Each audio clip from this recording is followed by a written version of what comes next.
Assalamualaikum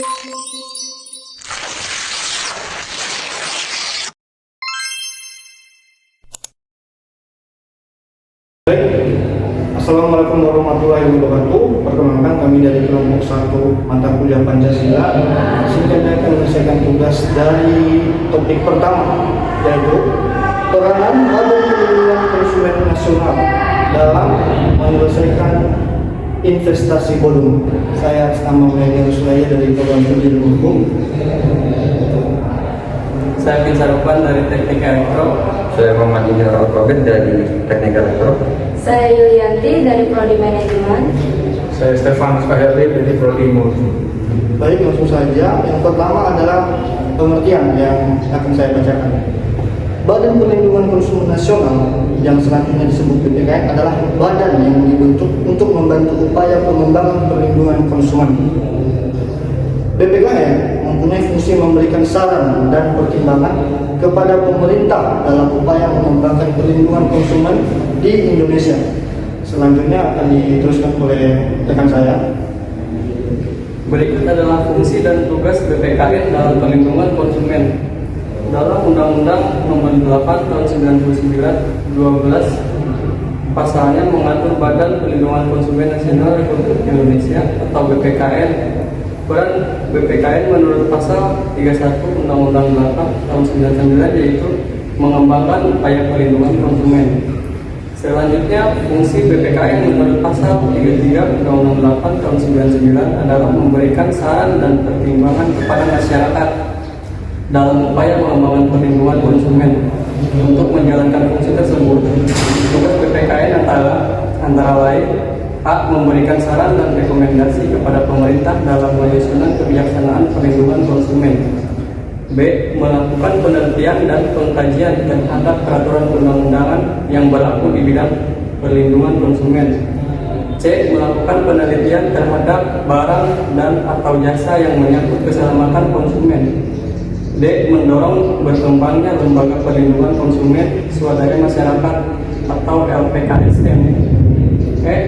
Menyebarluaskan informasi melalui media tentang perlindungan konsumen dan masyarakat sikap keberpihakan kepada konsumen.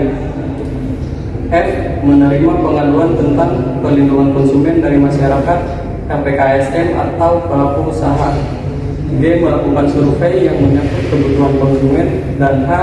Apabila terdapat aduan yang masuk ke BPKN baik dari masyarakat, LPKSM maupun pelaku usaha, selanjutnya BPKN akan menyelesaikan pengaduan tersebut dengan memberikan saran untuk menyelesaikan sengketa. Berikutnya akan dibacakan oleh rekan saya.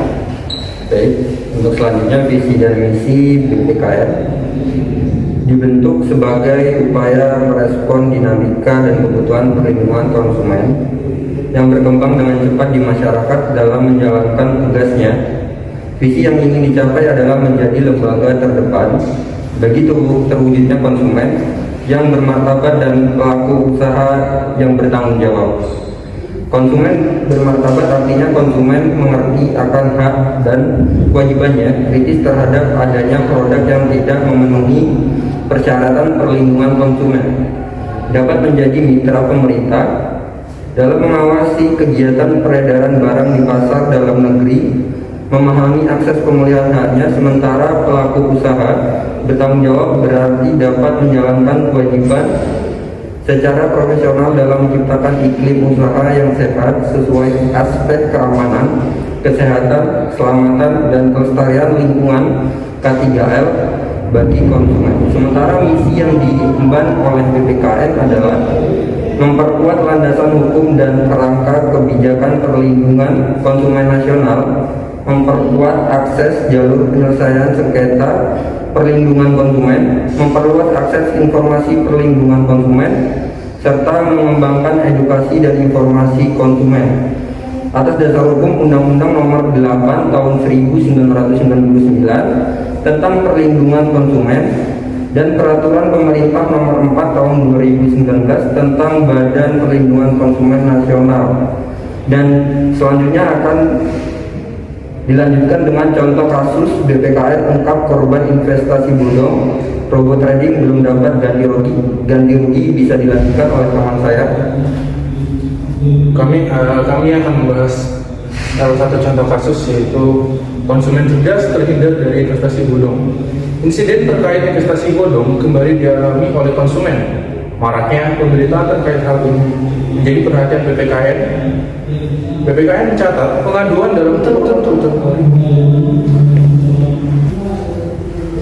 Baik, saya akan membacakan. Baik, saya akan membacakan contoh kasus. BPKN untuk korban investasi bodong robot trading belum dapat ganti rugi. Badan Perlindungan Konsumen Nasional atau BPKN Kementerian Perdagangan membeberkan korban investasi bodong hingga robot trading belum dapat ganti kerugian. Dengan kata lain, pemulihan hak-hak nasabah belum terjadi. Belum terjadinya pemulihan hak, sementara data yang kami kumpulkan terjadi penyelewengan aset. Dana nasabah, baik yang sudah dalam proses penyelidikan, kepolisian maupun yang sudah dalam keputusan pilot, kata Ketua BPKN Rizal Edi Halid dalam konferensi pers yang disiarkan secara virtual dalam YouTube BPKN Jumat 19 Agustus 2022. Menurutnya, seharusnya negara bisa memberikan kepastian hukum sebagaimana sesuai dengan amanat Undang-Undang Nomor 8 Tahun 1999 tentang Perlindungan Konsumen. Ini jadi tantangan bagi kami. Kalau masih berproses masih relatif mudah, ketika sudah ada keputusan tetapi ada terjadi penyelewengan aset atau dana oleh pihak-pihak tertentu, ini perlu kerjasama oleh banyak pihak. Tambahnya, pengaduan sektor jasa keuangan sendiri memang menjadi yang tinggi. Selama semester 1 sampai 2022 ini total pengaduan sudah terkumpul sebanyak 792 dengan pengaduan terbanyak dari jasa keuangan 327 pengaduan.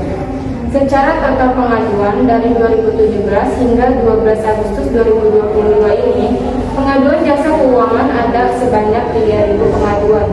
Posisi kedua pada sektor perumahan 2.981 pengaduan. Ketiga, e-commerce ada 1.064 pengaduan. Jasa telekomunikasi ada 223 pengaduan dan jasa transportasi ada 135 pengaduan. Selanjutnya akan dibacakan oleh teman saya. Dan saya akan membacakan salah satu contoh studi kasus, yaitu konsumen cerdas terhindar dari investasi bodong. Insiden terkait investasi bodong kembali dialami oleh konsumen. Maraknya pemberitaan terkait hal ini menjadi perhatian BPKN. BPKN mencatat pengaduan dalam kurun waktu Januari sampai September 2020 ada 39 kasus terkait dengan investasi. Banyaknya pengaduan ini menjadi sinyal bahwa konsumen harus cerdas agar terhindar dari investasi bodong yang merugikan konsumen. Di era ekonomi digital ini, banyak inovasi yang disuguhkan oleh pelaku, khususnya dalam bisnis investasi. Kita tahu penipuan berkedok investasi di Indonesia memang tidak pernah surut. Satu kasus berhasil ditangani, puluhan kasus berikutnya bermunculan, sehingga ada upaya untuk mencegah munculnya insiden baru.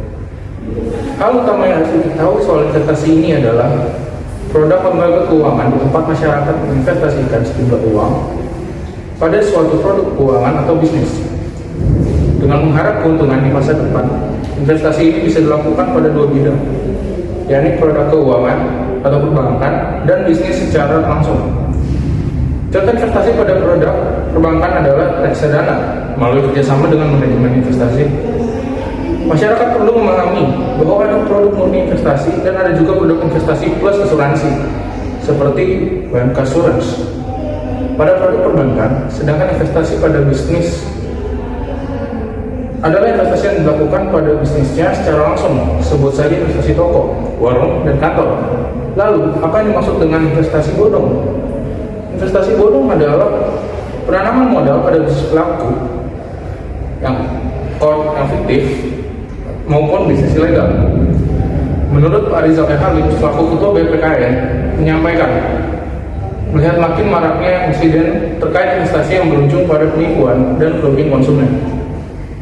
Salah satu penyebabnya adalah minimnya pemahaman dari konsumen akan produk investasi yang membuat konsumen mudah tertipu. Yang harus dipahami adalah konsumen mempunyai kewajiban sesuai dengan pasal 5 huruf A Undang-Undang UPK nomor 8 tahun 1959 menyebutkan kewajiban konsumen membaca atau mengikuti petunjuk informasi dan prosedur pemakaian atau pemanfaatan barang dan atau jasa demi keamanan dan keselamatan atau atas dasar pasal tersebut. Yang wajib diperhatikan oleh konsumen dalam transaksi adalah konsumen harus paham betul seperti apa investasi itu, cek nama perusahaan apakah terdaftar di OJK. Jika mereka tidak bisa menunjukkan izin resmi dari OJK atau kegiatan pengumpulan dana yang dilakukan, maka konsumen harus waspada. Sekian dari saya dan terima kasih. Baik, demikian hasil presentasi kami dalam bentuk video. Atas perhatian kami ucapkan terima kasih.